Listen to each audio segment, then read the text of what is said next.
The World According to Garp Mandela Effect. So there's this book that was written by John Irving, and it's called The World According to Garp. They also made a movie based on this book with the same title. The movie was released on July the 23rd, 1982. Its running time is 136 minutes, and it stars Robin Williams, Glenn Close, John Lithgow, and Mary Beth Hurt.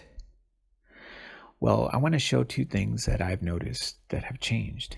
One is the globe on the book. This is residual of the old globe. So I want to show this book right here, The World According to Garp by John Irving, and you see this character holding the globe on his back. If you look at the globe closely, you can see it's our old globe. You see North America above South America. The one thing you don't see is Cuba, which is odd, but I mean, I've seen that on some of these old globe images. Well, today I log into my computer and I'm looking at Google, and the first image that pops up on Google is this globe, and it's also the old globe, and you can see a snowman on top, which is also representing the North Pole. Very strange because the North Pole is not there anymore, but yeah. And here's the old globe, North America above South America. It's not pushed to the right the way it is now, and I'm talking about South America being all the way to the right on the globe. But anyway, I wanted to show this. So the first thing is the residual on the globe for this book, and the second part is the movie. So in the movie, Glenn Close plays Jenny Fields, who wanted a child but not a husband.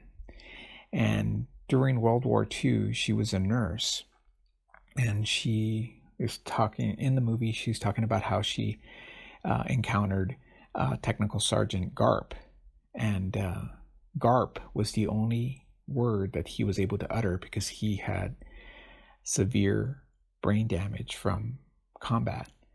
Well, she knew that he was dying, and she wanted a child and didn't want a husband, so she has sex with him and ends up having a child. And that child's name is Garp, played by Robin Williams.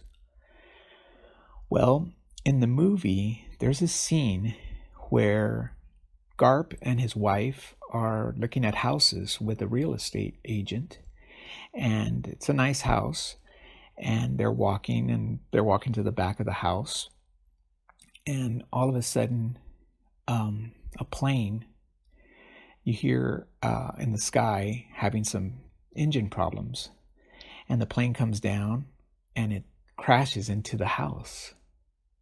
Well, I remember that plane crashing into the house, and the pilot comes out and he says, "You guys all right?" And he's like, "Can I use your phone?" He's like, "Yeah, sure." The one thing about this scene was, I remember the plane was the color red. Absolutely.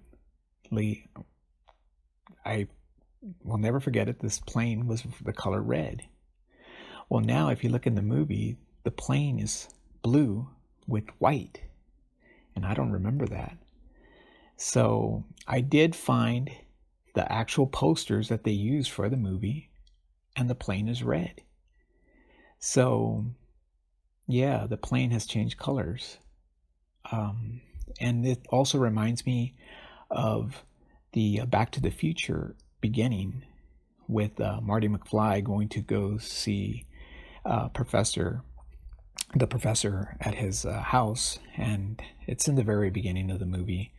He goes to see the professor, or Doc, what is what he called him, and he plugs in this guitar to this huge amplifier, and yeah, the color of the guitar for me was always red, but now it's a mustard yellow color guitar. So this reminds me of that. So I wanted to report on this because for me, the plane was always the color red. Now I wanted to ask you what you remember if you've seen the movie. What color was the plane in that scene? I would be very curious to know what you remember. So take a look.